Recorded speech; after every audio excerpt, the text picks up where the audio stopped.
The Founder Institute is the world's largest pre-seed accelerator. We're in almost 200 cities. We have a network of over 15,000 mentors, over 4,000 alumni. And in the last 10 plus years, we're really fortunate to have created some $20 billion worth of value. Now, established in 2009, we believe entrepreneurs can create real impact on society, but most startups fail because they lack expert feedback. They lack the proper focus during the early or the pre-seed stages of their business. So what we do at the Founder Institute is we help pre-seed founders and teams to get to traction and funding through a devoted support network and a structured growth process. Did you know some 10 years ago, when we were in the midst of the global financial crisis, or the Great Recession as it was called elsewhere, these companies were established? Some names that you might be very familiar with: Airbnb, DuckDuckGo, I use that as my search engine, New Relic, Postmates, Twilio, Warby Parker. So even in the midst of supposed tragedy, even in the midst of despair, great companies have been founded. And at the Institute, we'd suggest this is the time to build our post-COVID future. Founder Institute is here to help. We are running programs that are online and that are meant to help founders build meaningful and enduring technology companies. We're a pre-seed accelerator. So perhaps you might have gone to a startup weekend, you might have heard of Lean Startup Machine, but you're a little bit before a full-time residential acceleration program. That's where we come in.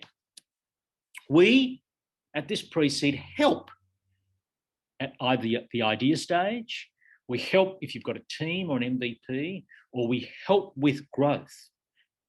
Over 4 months, we'll assist you to launch your business. And if you've already launched your business, we'll help you to put it on the fast growth track. At the Founder Institute, we run a 4-month part-time program to help you get to validation, to build your team and go to market. And at the end of this, we give you a lifetime of support. So whether it is getting that product market fit, whether it is getting funding, whether it is getting that Series A venture funding, that's what the Institute is here to do. And we provide a lifetime of support even after you graduate. What are the results? Over the last 10 years, 45 plus portfolio companies have been acquired. Over $950 million has been raised from investors. And what do?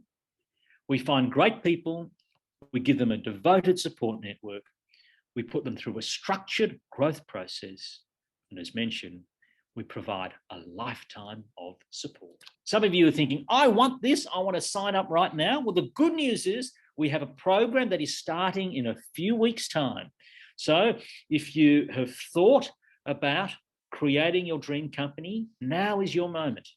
But the word of warning, the Founder Institute is difficult. And the reason is it's difficult is that not all startups are successful. At the Founder Institute, less than 40% make it through the program, and that's by design. We want the best to graduate. We practice brutal honesty. There are no threes that are allowed. We want to ensure that you learn quickly. We want you to complete your deliverables so that you are making progress and that you get high mentor ratings. And if you're one of the 60% who don't make it through the program, you're always welcome back.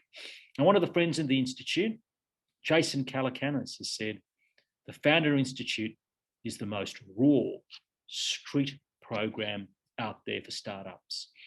And given his really cool podcasts, as well as his success as an angel investor, I think that's great credit.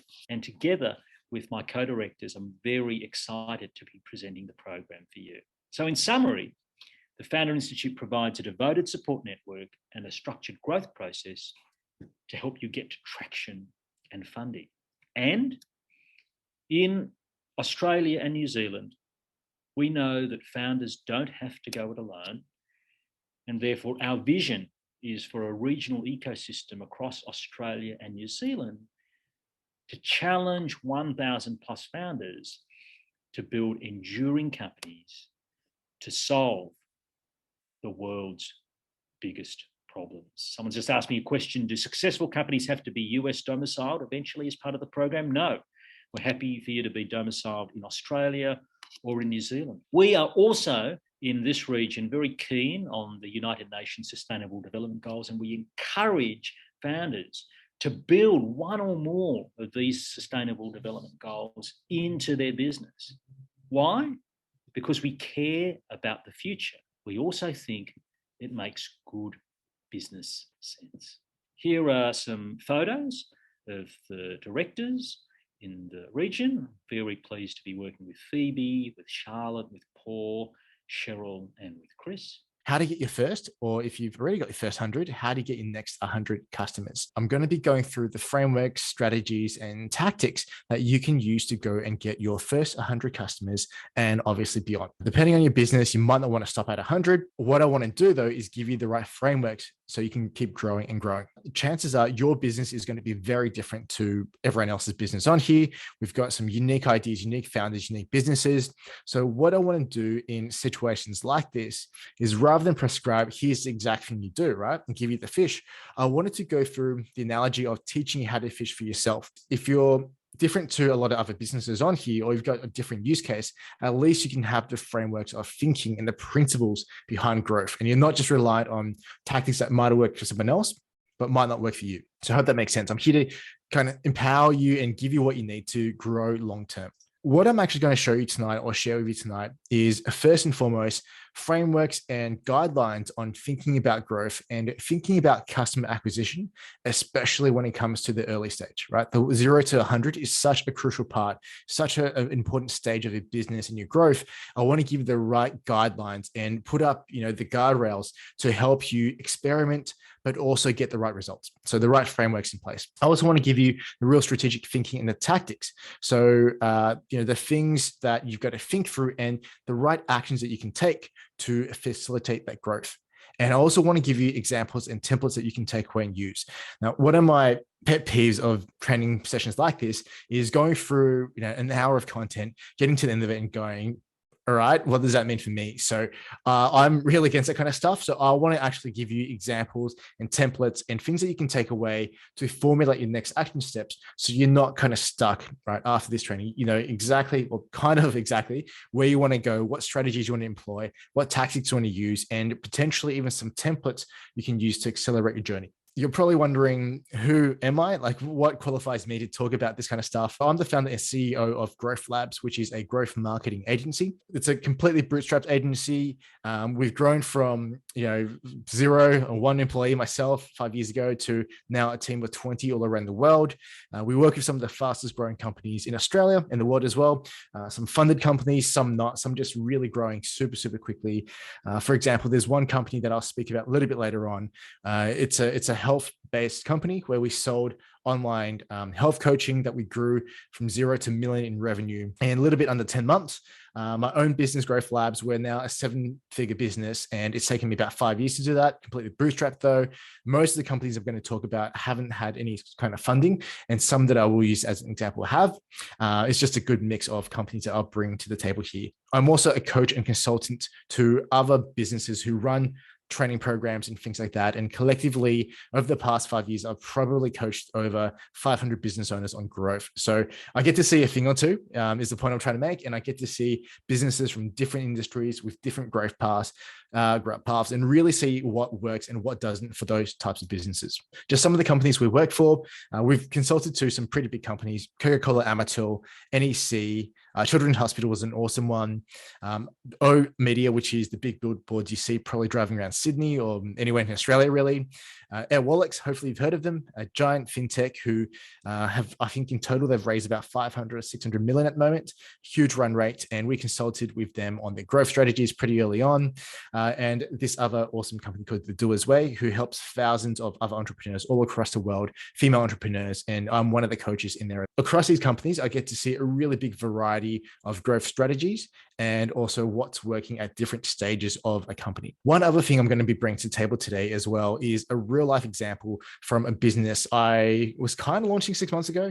I haven't really done much since, but I'll bring some real examples of numbers and thinking, and I'll apply this other business I'm launching and use that as a real example. And because it's my own, I'm happy to dive into all of the numbers, all of the thinking behind it, pivots, the fails, wins, all of that kind of stuff. So happy to use that as a real example for all of you on this call. I wanted to go through the 3 areas that's super, super important when it comes to your growth, right? So the first one is going to be growth principles and frameworks. And these are, as I said before, the guardrails that you've got to put up and think through before you even take a single action, right? Before you type a single piece of ad copy, before you do anything in terms of going out to getting clients. These are some of the things that you should really be thinking through. I'm also going to be covering a way of thinking. And again, another framework. I kind of like frameworks a lot because there's enough freedom in there for you to have your own individuality and thoughts, but it also gives you a good guideline to what to do, but also a framework for success, right? A way to think about how can I make this a successful venture for me? And at the very end, I'm going to be covering actual tactics. Now, bear in mind that if you have the tactics first and you just go straight into them, they may or may not work for you because you might not have the right thinking in terms of success and growth principles. So that's why I've laid it in this order. We're going to look at principles. We're going to go through success frameworks, and then I'm going to go into actual tactics. Number 1 is growth principles, right? Principles and guidelines when it comes to growth. The number 1 thing that I will say is, this presentation has been titled, hey, what do you need to go and get 100 clients, right? Growing to 100 clients, growing to 100 customers. Now, one of the things that I will start with is you need to understand your why, or if this idea of 100 customers or 100 clients is even right for you. Now, take, for example, Growth Labs, my business. We work really hands-on with the clients that we bring on board. And at any one time, our maximum capacity is probably between 15 to 20 maximum in terms of clients. So for a business like mine, to do 100 clients, it's actually a massive nightmare. Like, I just don't want that in my business at this point in time. So you've got to determine for yourself, look, we are talking about 100 clients, but is this even the right play for me, right? What is my long-term vision? How do I want to scale this company? What is my number that I want to scale to? And that's going to really dictate a lot of the strategic thinking around your business growth. So for example, with Growth Labs, I do not want this business to grow to 100 million, because that's going to be this massive thing that I just don't want to handle, right? We're in a pretty sweet spot at the moment. And so that's why I launched these other businesses that I can actually scale to 10 or 50 or 100 million. And it's easier to scale than my business now. So you've got to have a long-term vision and know why it is you're after 100 customers, or what else it is that you're actually going for. So super, super important to know. The worst thing, well, one of the worst things you can do, it's probably not the worst thing. Worst thing is not having customers and going broke, but a very difficult thing to do is to grow too quickly as well. That's got its own problems in its own right.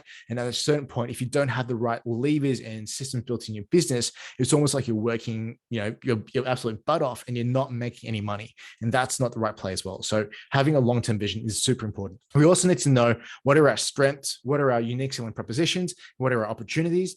Now, you might have a gut feel of what these are, especially if you're pre-revenue or you don't have clients, but it's really good to at least, sit down and plan this thing out, write down what you think your strengths, USPs, and opportunities are. As far as going from 1 to 100 in terms of custom count, or 1 to 1 million in terms of revenue, I've seen this time and time again. But to get to 1 million in revenue and do it profitably, you really only need one target market with one problem that you're solving for them, in one channel or one tactic that you think will work best. Now, obviously, the numbers are going to be different across industries. So this is why I say, these are more principles, but really you should start with focusing on the one thing that works for the one target market and solve the one problem you're trying to solve. Now we're starting to get into more of, the action-based growth principles, right? What are the things you want to do? And I advocate this at almost every level of the business, is talk to your market every single day. So as an example, even bigger businesses should really be doing this.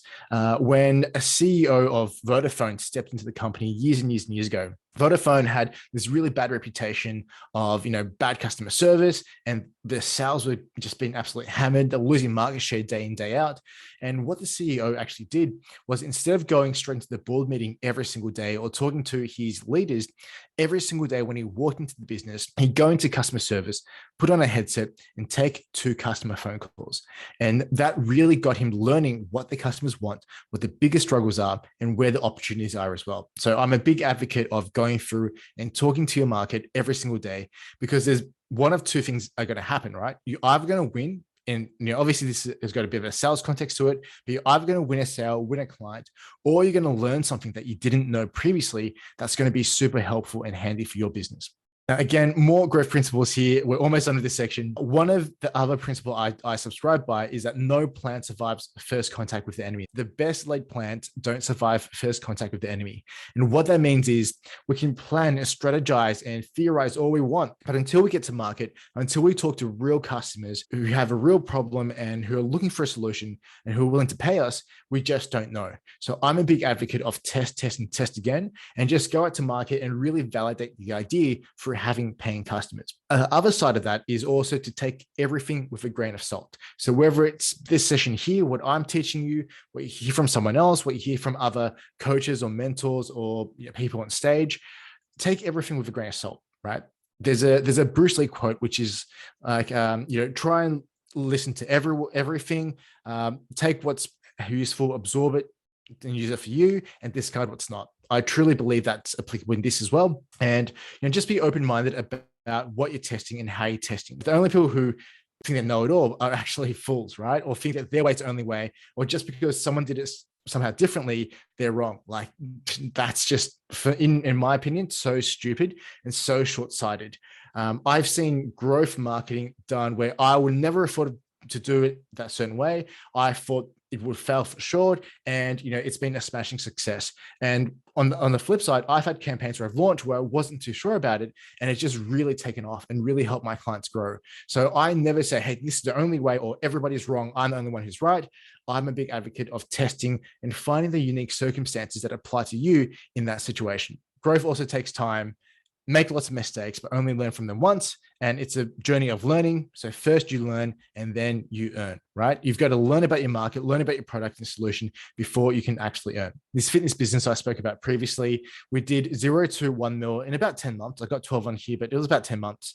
The first 1 to 4 months was actually negative, right? All the partners in the business had to put in thousands upon thousands of dollars in advertising and expenses, in hiring other team members. It was actually a negative equity business. And month 4 to 6, right? It took us 4 or 5 months of testing to find the sweet spot that really worked. And once we did, though, months 4 and 6 was a slight profit. So, we weren't putting money back in anymore. We were actually taking, not taking money out, but there was a little bit more profit at the end of the month. And that was months 4 to 6.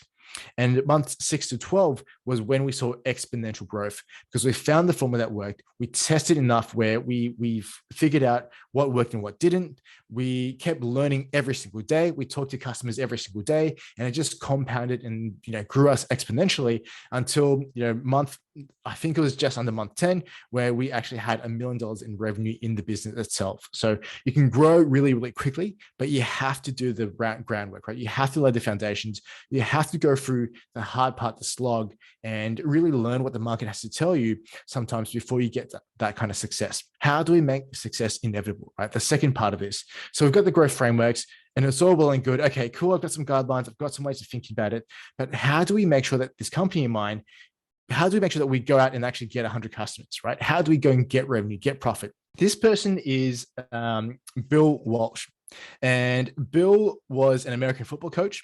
He took over coaching the San Francisco 49ers, which, according to what people tell me, again, I'm not a huge sports person, at one point was one of the worst teams in the NFL, right? Consistently the bottom of the table. And when Bill took him over 2 seasons, he got them from being this team that was at the bottom of the table, always losing, to winning the Super Bowl, which is a massive, massive deal. And the reason why I've got Bill on here was because Bill's philosophy, and you might have heard of this phrase rather than Bill's name, is that the score takes care of itself. The team that it took over, he taught them to do the little things correctly, right? Focus on the process, focus on the work rather than focusing on the scoreboard, right? You focus on the meters that you gain. And before you know it, if you focus on the right things, you're going to be scoring a touchdown.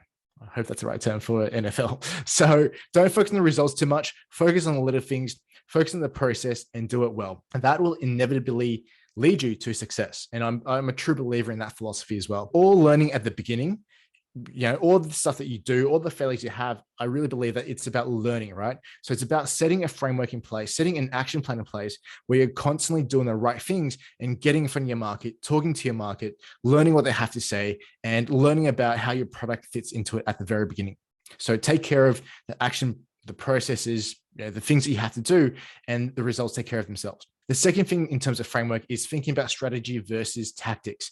And I know that the last part of this session here, we're going to be talking about tactics, right? The specific action you take. But what's more important than that is the higher level plan of attack, right? So for example, your strategy might be, I want to get 100 customers coming through, or I want to get 100 customers. And your tactics will determine how you do that. But at the same time, you need to have the right strategy in place to make sure the tactics fit the strategy. So your strategy would be, I'm going to get 100 customers through leveraging partnerships. My tactics are, I'm going to use email outreach to build my partnerships. Cool. So how does this apply to growth and to finding 100 customers, right? So my whole philosophy around this, and again, different things work for different people. When I bring a client into my business, or when I look at launching new businesses and new projects and marketing, this is what I think about. I work backwards, right? I look at, well, what do I need to do on a daily, weekly, and monthly basis to hit my goals? So for example, if I wanted to acquire 100 customers, I will look at, well, when do I want that to happen by? Right? So if I want 100 customers over the next year, that means I need to get, let's just say, 10 customers a month, right? Because there's a little bit of bonus left in there. 10 customers a month. What do I need to do daily, weekly, or monthly to get those 10 customers? How many conversations do I need? How many visits to my website? I work backwards. So rather than focusing on 100 customers, I focus on what's my daily actions. What am I doing today, regardless of what the result is, to get in front of the customers? So again, focus on the actions, KPI based on the actions, based on what you actually do and things you have direct control over.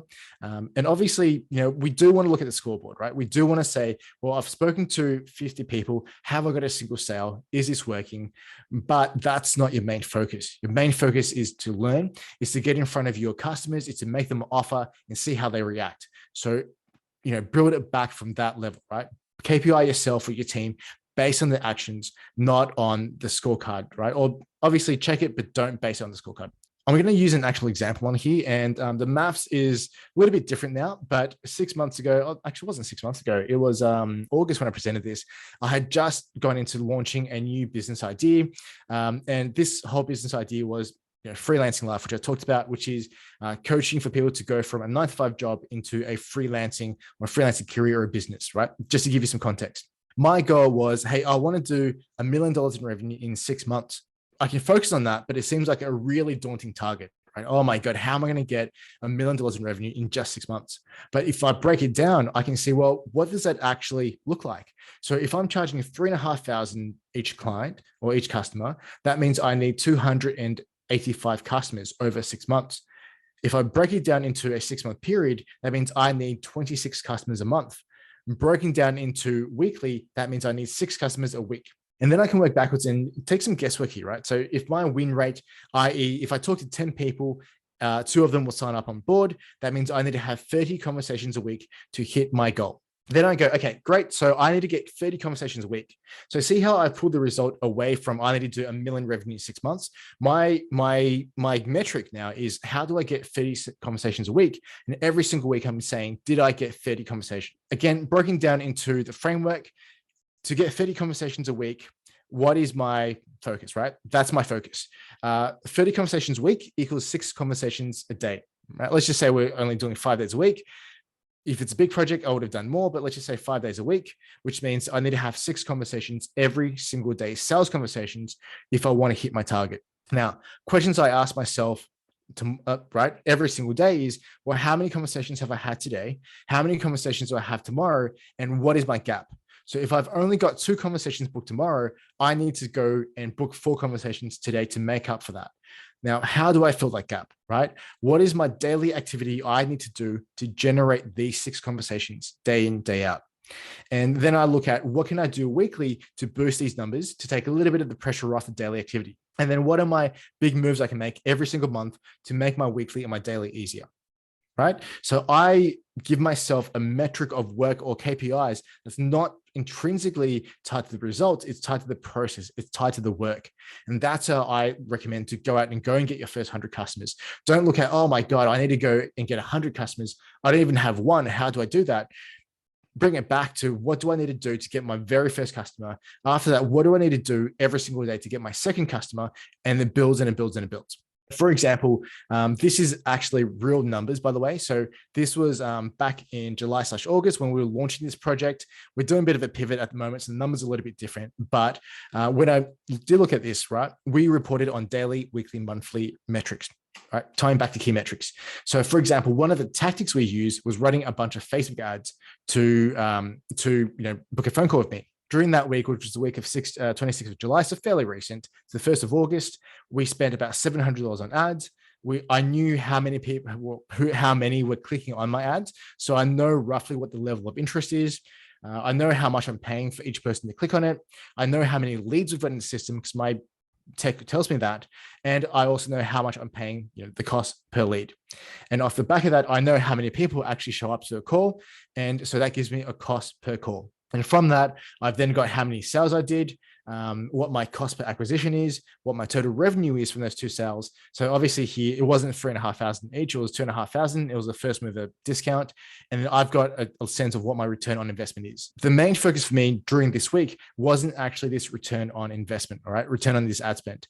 My main focus was, how much am I paying for a phone call? So if I wanted to get 6 phone calls every single day, how much do I have to spend every single day on Facebook ads to get these phone calls booked in? And then after we've got some good metrics, some solid metrics, especially if it's been running for a while, now I can look at scaling. Now I can look at, how do I go and get, scale this up? So if I'm doing 6 calls a day, how do I go and do 10 calls a day? How do I go and do 20 calls a day, 50 calls a day? And you use the numbers and the learnings to really go and improve every single aspect of it. Coming back to this framework, what we're looking at is, what is your process? What is your process to go out and get customers, right? What is your sales process? Very important to know, because if you don't have a sales process, how do you even go and get 1, let alone 100 customers, right? So walk it back and think about, how do I get a customer on board? How do I get the conversation to even make them an offer? Once they've accepted my offer, how do I get paid? And how do I bring them on board and deliver the service, right? How do I get a customer? What do you need first, second, third? Well, what pieces of the puzzle can we control? So it's really hard to control, for example, when we look at Facebook ads, it's really hard to control how much I'm paying Facebook for a click. It's really hard to control some other things like what my return on investment is, because those are just things that are kind of out of my control. What I can control is how good my ads are and how many people, actually get their attention, how I get the attention of my market, and how many of them actually click on my ads, right? This is done via better ad graphics, better ad copy. That's something I can control. I can control how many people are signing up on my page by making my page easier to navigate, by making the language more compelling. Like, those are things I can control. But at the same time, there's things that are outside of my control just for now, including how many sales I get from the appointments I get, right? You could have the wrong leads. You could have a salesperson which isn't dialed in, and that's completely okay, because at this point in time, it's still a learning process. So I don't have control over the sales. I have control over the appointments, right? And there's things that you can work out. There's things you can control now and things you can control into the future. So again, hopefully that makes sense, which piece of the puzzle I can control. Now, a third bit that I want to go through is to give you some action steps, right? To give you something that you can take away and actually execute for yourself going forward. Let's look at different, what pieces you can move. Let's look at the moves you can make from a kind of chess perspective, right? But at the same time, I'm going to go back to what I said before, that not one size fits all. And again, this is why I wanted to start with the guidelines and the principles and the thinking around growth, because again, we have some very different businesses on this call, I can guarantee it. And the tactics are going to be different from founder to founder, from business to business, from service to service, or product to product. What I'll do though is I'll give you a rough guideline of what I've seen work from the businesses we consult to, we bring aboard as clients, and just give you a rough idea of some of the things that actually work well. Again, it's different for every type of business. Test, and test again. Take everything I say with a grain of salt and figure this one out for yourself and for your market. I'm going to break up the guidelines into 4 different levels. So 0 to 20, which is this crucial stage of learning. 21 to 50, where you've almost pretty much validated your product and your offer. 50 to 51 to 100, where you're growing, but you might be restrained in terms of resources because you might not have that much revenue or profit yet. And 100 plus, which is where you're really scaling rapidly and just acquiring and just really wanting to grow as quickly as possible. From 0 to 20, what you're probably looking at is your own network, right? Who do you know that has a problem I'm trying to solve? And a lot of the founders that I've tried to help in the past, but haven't necessarily been successful or haven't had the real numbers or the real success they're looking for, is because they've invented a solution to a problem that doesn't really exist. And so my number one thing is 0 to 20. Who in your own network do you know that might have the same problem that you're trying to solve for? And just go and talk to them. This is all about what can I learn from my market? How many conversations can I have and really get not just a sales conversation, but really get their feedback on what I'm trying to do. Like, are they telling me it's valuable? Are they happy to put money in my pocket to solve this problem for them? And this is really where we do things that just aren't scalable. So if you haven't heard of the Airbnb story before, when they first started, what the founders used to do was they used to fly to not every single client, but to their very early client base. And they used to rock up at their door, knock on the door and say, hey, can I take a photo for you to put your listing on our platform, right? They did this before they did all the growth hacky stuff like hacking to Craigslist, all of that. They really just went and saw their clients face to face, had a conversation with them, got the feedback from them, made sure they were tackling a problem that they had, or made sure that validating that what they were trying to do was something their market wanted and was willing to pay for. At 0 to 20, do things that don't scale, go into your own network, solve your own problem, find other people with similar problems and try and sell it to them. If they say no, amazing, why not? And get the feedback and learn, right? That's how you're going to do it. 1 to 20. So this is where we look at extended network. Now, once you've tapped out of your network, as in the people in your immediate network, when you've got about, say, 5 or 10 clients to 5 or 10 customers, I would go to my extended network and ask your immediate network, hey, who else do you know that has this problem, right? So the first step is your immediate network. Hey, friend, family, whoever you are, do you have this problem? Would you give me money to solve it? Second step is my extended network. Hey, who else do you know that has this problem? And can you put me in touch so I can talk to them about tackling this issue for them as well? And it's all about going outside of your immediate network, right? By this point, you should have already proven that there's people in the market who have the problem you're trying to solve. And once they do, we're going to go outside of your immediate network to go and talk to these people. So what you can do is go, and talk to them and say, I'm launching or thinking about launching this. Do you know anyone in your network who might be helpful too? 21 to 50 is going outside of your immediate network, which is when you should have one tactic ready to go when you're planning to scale. So for example, at this point in time, your offer is pretty much proven, right? If these 20 or 21 customers are paying customers, your offer or your problem should have been validated, right? Your solution should have been validated. So at this point, I say, look, let's go outside of your immediate network and let's get people who have never heard of us, who don't know who we are, who don't have an intrinsic need or obligation to be nice to us, and let's go and sell to them, right? Let's go and get their opinion on it. Here's, when we start planning on scaling, right? We should have one tactic that's working. So we know, hey, is it that I can just use email to approach everyone? Is that the tactic that's working for me? Is my tactic that I'm going to do a whole bunch of speaking? Am I going to do a referral play? That's always a really good play to have at this level. But at this level, it's, who do I hire someone to run as a BDM to outreach? Do I automate some of the customer acquisition? Like, what is it that we do at this stage to really accelerate the growth, right? We already have something that's working. We've already got a validated product, and you should have one strategy or tactic, which is organic, right? Either reaching out to people, whether they're getting referred into, getting customers referred. We should have something that's working, and now we're thinking about scaling. The next bit is 21 to 50. And at this stage, again, coming back to the one thing that should be working, outreach should definitely be a part of this mix. So one of the things that we really focus on is, without spending money on ads and testing and things like that, how do I get in front of my immediate market, right? What can I do?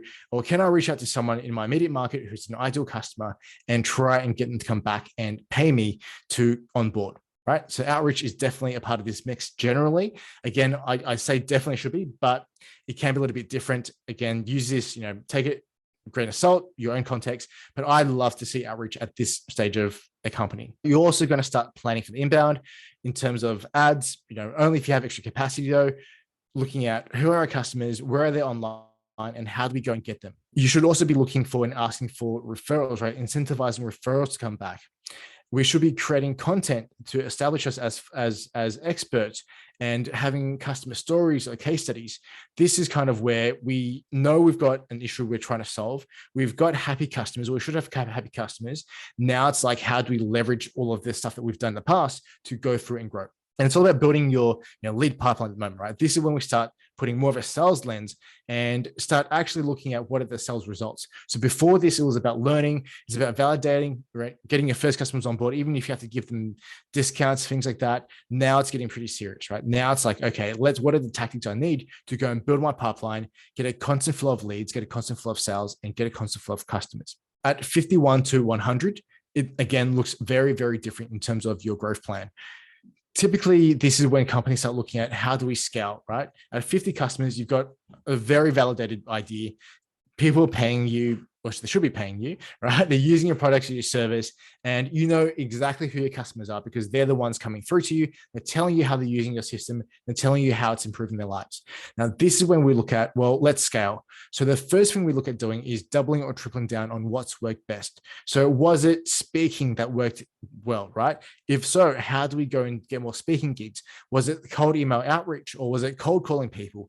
If so, do we hire other cold callers? Do we run more cold emails? Like, what worked before in the past typically would still work well at this level if you just scale it. And at this level, 51 to 100, you should be running both inbound and outbound lead generation as well. You should have a really good nurture plan in place, automated emails going out, nurture, salespeople calling, account managers calling, all of that kind of thing, all set up and ready to go for when the lead comes in. And obviously, past this level, it's a very different conversation. This is when you're probably going for your Series A, or potentially B in terms of fundraising. You're looking at hiring marketing teams. You're looking at scaling with different strategies. You're looking at partnerships, and really just, you've got something dialed in. Now we need to grow. But that's a little bit outside the scope of this. So I'll focus on 51 to 100 as where we actually start planning our long-term growth in our strategies and our ad spend as well. What we covered so far, we looked at the growth principles, right? We looked at what is it that we need to think through and have in place before we even do one of these tactics, right? What are our guiding or guidelines or guardrails for us to continue growing? We looked at a framework or a process to make success inevitable. And that comes back to KPIs and the right activities and taking care of your day-to-day before looking at the big results.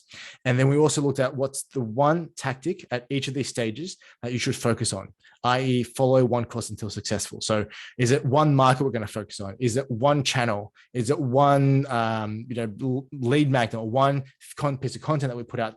And what's the one problem we're solving, right? The 111. This is where we focus on, running the day-to-day activities on. The ideas that I'll leave you with is test, test, and test again. Every conversation is a learning opportunity. Don't dismiss talking to customers, and don't stop it too early. The best companies are always talking to the customers every single day. So even when you're scaling to 100 plus, don't stop talking to your customers. And it's such an important lesson that I learned from John Harvey, which I don't know if anyone on this call might remember, but he used to be on TV a lot in the 80s with the Godfrey's vacuum machines with the golf ball. And John has turned so many businesses around, including Godfrey's, Amart Furniture, and so many of these big corporations, when I had a session with him, one of the first things he did when he became CEO was to go and actually help customers, take them to do a demo of the product itself and ask them what they like and didn't like, right? So don't dismiss talking to your customers, and obviously focus on actions and adjust for the results when you have enough data. Here's my email to reach me at. So the marketplace apps, traditionally the hardest type of businesses that I find, and some people out there are marketplace specialists. I find it really hard to build marketplaces because you've got two sides of marketing that you have to build concurrently, right? Two levels, two distinct demographics you've got to market to. You've got to balance that out right. If you have a novel idea, look, it's one of those things where, again, that's why I went back to the guidelines, decided the guidelines, because you got to think for it for yourself. The type of businesses I typically work with are ones where we're solving a real problem, right? And we know exactly what the problem is and what the benefit is. For something novel like Clubhouse, it really is about how do we put up enough hype and buzz around this to get as many people on board as possible. And that type of marketing is very different to the ones where you're trying to solve a problem or solve an issue in someone's life. So it becomes a little bit different. Those ones are pretty hard to market. I would look at, why you think that's a good play, how much backing you've got in terms of funding, what is the actual value that you're going to get? Like, what do people get out of this novel idea, right? So with Clubhouse, the people who, the whole idea was that influencers can connect directly with the people listening, and it's that direct connection. So, for me, pretty hard to kick off. You need so much funding to do that. When you're 0 to 20, if nothing is working, indicate to quit completely. I think I need some context in terms of this question. So I don't know if we can bring Ash on board to talk about this one or not, but I rarely find that there's nothing to learn from failure. Thanks, Phil. I know. I was just curious, like where maybe it's one of those things where you've gone in and you develop your product, and then you're sort of going, okay, is there a real use case for it? And then, so you're trying the marketing and to be honest, from our side, what we find is it's really, like when you have those Facebook ad budget, so that's like $1,000, but it's more around, if you pretty much start running out of funding in the different marketing avenues you try. So is there a good indicator as well, like where you can pick, where you go, okay, what you thought of is actually not like great product, and maybe it's time for you to pivot or maybe go in another direction? I rarely start by running ads. So if I'm launching a new business, I rarely start by going to Facebook and giving them a bunch of money, because it takes a while for this ad stuff to get right. Even us who, I've got an agency and a company that runs Facebook ads. I don't go to Facebook as a first point of contact. So what is the business? Is this a theoretical example, or is it an actual example from your business? It is a bit of it is a theoretical, actually. It is theoretical. Okay. So yeah, theoretical questions are really hard to answer, man, because there's so much contextual stuff behind it, right? I would say, well, if you're building something that you're trying to solve, I would even pre-sell ideas or businesses. I would sell to the market first and then get paid to build it. So if you built it already, I would say, well, what did I think the problem was? Who did I think the problem was for? And how do I go and talk to? I would go and door knock and talk to people to get the right context behind it. I wouldn't do Facebook ads or anything to begin with. I'd go and sell a single person and validate my idea. You mentioned, there's things you tried, and I was just curious. Yep. The things that did actually work, and what was the last thing? Yeah, sure. So we tested everything we could. We tested what channel we should be running ads on. We tested our pricing. We tested what we included as part of the package that we sold. We tested the age range of who we were targeting. We literally tested, I'd say, 1,000 different things. And when we do enough split tests, you start to get a sense of who the market is. And so the biggest learnings from our test, and the biggest reason why we started succeeding, was we then found the right audience who had a budget and who had, who really liked our offer. So we had a really high conversion rate on our offer. And then we had a really good set of ads that we split tested. And so, we had the right market, we had the right offer, we had the right marketing. It's an acronym, I say MOM, MUM. Mum knows best. When you hit all three and you get it right and split test enough, you'll succeed for sure. So that was, again, for sure, being very absolute. Companies have failed having all three, but generally you should succeed having all three nailed in. So we tested across all different variations of those three things. So we put down number, like when we have an experiment, I've got an Excel spreadsheet that it's not, it's Google Ads or Google Sheets, and it's got what the experiment is, what our theory is, what the results are. And that's how we track. Nothing fancier than that, especially when it comes to ads. We just use a spreadsheet to track all the ad results day to day. I would look at, other apps that are similar to you and look at early stage, how they grew and got more user buy-in and engagement. So if you look at an Uber Eats, for example, or if you look at a Deliveroo, very early on, especially launching in Australia, they were so email heavy, right? They sent out email promotions. You've got all the data from the people who are coming through and sign up for the app. Why not do an email promotion, right? I would look at what worked for them and just model it and test it for yourself. So hopefully that gives you a context of how to think about this kind of stuff rather than saying, go and do this, because it could very well not work. But if you have the right framework of thinking around testing, you can model what worked for other companies like yours and test to find which of the strategies and tactics actually works well for you. Make it so attractive to stay on your platform and make it so painful to leave. Hit them with the carrot and the stick. If we find that you leave and you take the transaction off platform, we're going to deplatform you, which, for some platforms, for example, like an Uber Eats, right? No one wants to be deplatformed off an Uber Eats because it's just not worth it. They get so much work through it. And you incentivize them for staying on the platform and building up their loyalty.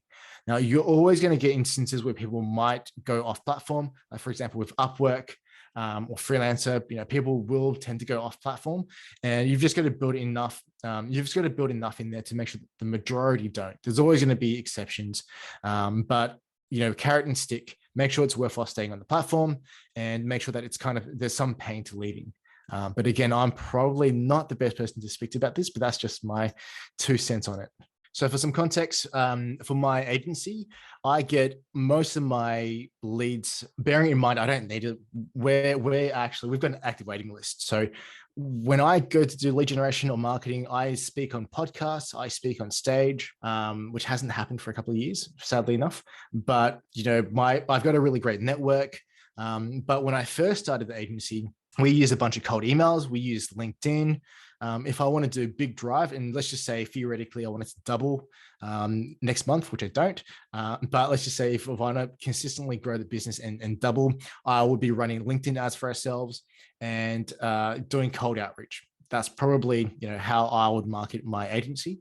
For freelancing life, it's a very different approach. I would, as you've seen already, I would run Facebook ads and have a set budget that I'm willing to lose to test this idea. So that's what I would do for that business. If it's a software business, it's probably a mix of the two, but it really depends. I mean, my businesses are very different to a lot of businesses on here. I'm in a service business. I'm bootstrapped, so it's a little bit different in terms of fund allocation. And the freelancing one is purely a B2C play. So I like Facebook for B2C and LinkedIn and cold outreach for B2B.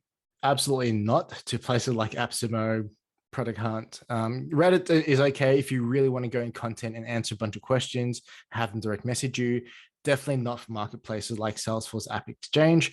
At 0 to 20, you really haven't proven the offer, the product, the service yet. I wouldn't put it in front of a big community. I think that's, personally, obviously, do what you will. I think that's a big mistake to make because you haven't got a solid enough offer, product, service. It hasn't been tightened up enough to go mass market. When you go into something like an AppSumo, first of all, they'll try and approve you, right? They'll have a look for what you do. And second of all, you're going to get a flood of traffic. If you can't service the traffic properly, your branding, as in business branding, is going to take a massive hit. So I would not do that. Aside from your own network, I would approach your target market directly. So for example, if I wanted to sell to lawyers, I door knock every single lawyer within my area and go outside my area. If my network is small enough that I don't have enough people to get the first few sales, I'll go direct to the market I want to serve and talk to as many of them as I can. I would not do any of the stuff like app exchanges or AppSumo or anything like that. Keep it small, keep it direct to market, keep the communications going, and just learn. A couple of years ago, I took over a group called Growth Hackers Sydney, which I think we've got about, it's a meetup. I think we've got about 4,000 members on there. Definitely will be running more growth marketing events in 2022. I just don't really know when. I think we all need a bit of a holiday. So probably either February or March is probably when we'll start running events again. So one of my really good friends, Jeremy, built a cold email platform, which we use every single day. I absolutely love the platform called quickmail.io. Jeremy built it by pre-sales, exclusive on pre-sales. So he's an engineer, so he didn't, need to hire other people to do it, but he literally cold emailed the hard way and got people to pay him for a lifetime subscription before he even built the product. So you can pre-sell stuff. There's no reason why you can't pre-sell. I've got another friend in the startup environment here, Sean, who sold a product called TimeCheat, which hasn't been built yet. Obviously, there's a lot of hardware issues at the moment with shipping and things like that. But Sean launched I think it was Indiegogo. He launched an Indiegogo crowdfunding project, which got him the money that he needed to commit to the build. So there's definitely, a lot of different ways that you can do it. Pre-sell it, crowdfund it, talk to angel investors. There's no limit to what you can do to get it done. In terms of risk, I think if you can pre-sell it, that's the lowest amount of risk, because you're solving a problem. People are buying the product. And obviously, going into Indiegogo, Kickstarter is great as well. The platform for what? Sorry, Tim? Quick Mail. So QUICKMAIL. That's the cold email platform. I think that's one you're referring to. How do you sell tutoring lessons to university students? Give them your PayPal link and have them pay you. Don't overcomplicate this. Obviously, there's not enough context to answer it properly. Whether it's at scale or not, you've got to validate, what type of tutoring lessons while they pay you. But in a simple way, I mean, it's not like you're trying to reinvent the wheel. There's people selling tutoring lessons to university students all the time. Look at some of the successful companies doing it, model what they do, test it for yourself, and just see what works for you.